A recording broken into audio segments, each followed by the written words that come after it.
Repeat after me. I am somebody. I am somebody. I can't hear you. I am somebody. I am somebody. I am a king. I am a king. I have self-worth. I have self-worth. If it is to be, it is up to me. My name is Cameron Miles, and I'm the director of Mentoring Male Teens in the Hood.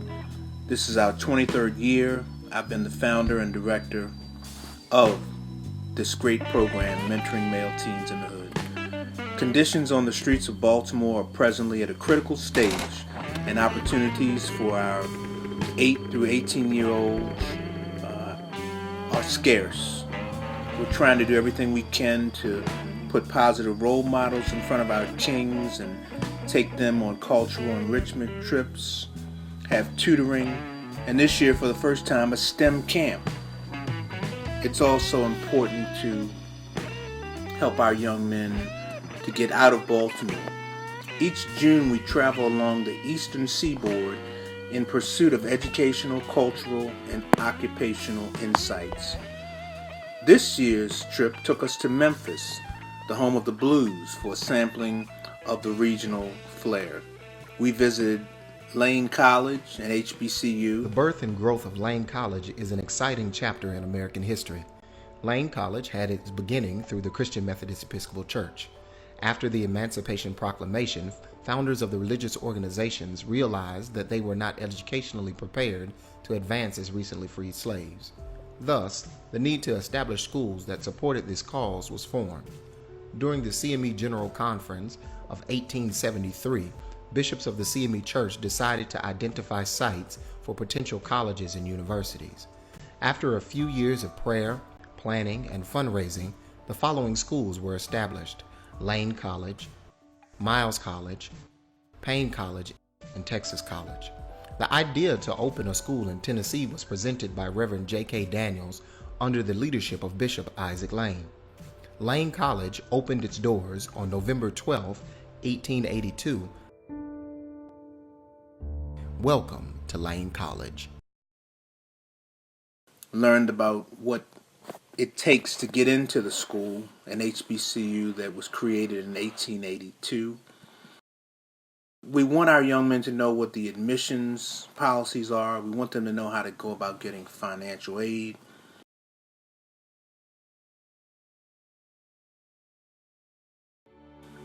Next, we visited the Martin Luther King Memorial, basically where Dr. King was assassinated, the Lorraine Motel. Many of our young men wrote their reports about Dr. King, and we celebrate his birthday each year, but no one had ever seen where he was assassinated. So we went to the Civil Rights Museum. They got to see his room. They got to see the spot where he was killed. They got to see the window where the rifle was fired. They just learned a great deal. We had two young people who were docents, and they did a great job taking us through the museum and learning about the bus boycott with Rosa Parks and different pieces of history. The King seemed most inspired and curious about this particular time in our nation's history. In the evenings, our young men had gym time, or they stayed in their rooms, or they went to a friend's room. But they had a great time. This city is home to major moments of civil rights history, and our next stop is one of a kind in Memphis. This is the Slave Haven Underground Railroad Museum. This was actually a safe house on the Underground Railroad where the enslaved Africans hid in the attic and in the cellar of Jacob Burkle's home. Jacob Burkle was a German immigrant who fled his home country's oppressive government in the 1850s. Historians believe his entire home was designed to be a safe house on the Underground Railroad.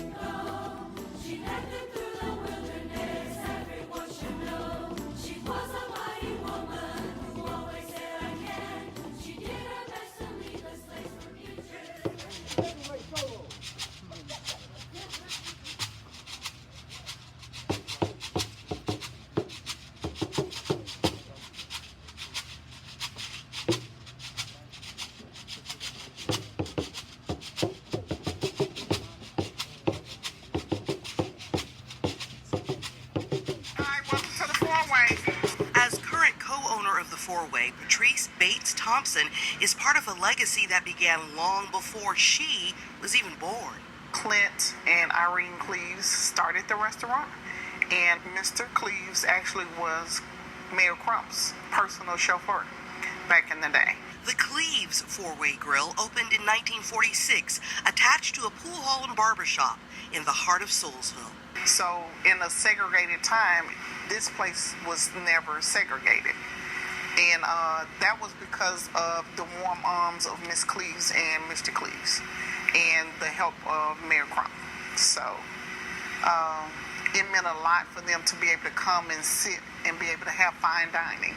The scrumptious food and stellar service quickly attracted high-profile customers.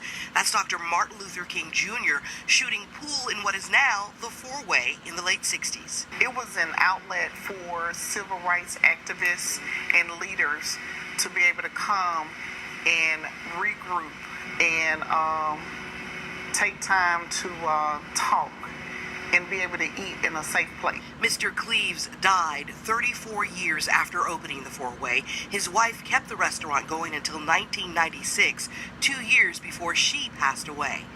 In 2001, Willie Bates bought the shuttered property. And it meant a lot to him to continue being successful in this community, helping others to be successful.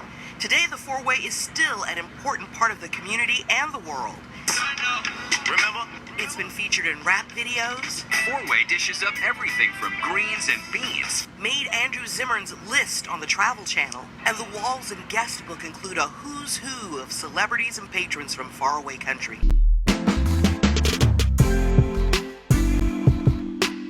We're here at the legendary Stax Recording Studios, where legends have recorded like Sam Cooke, the Barcades, Otis Redding, all of these artifacts, 2,000 of them right here in this studio.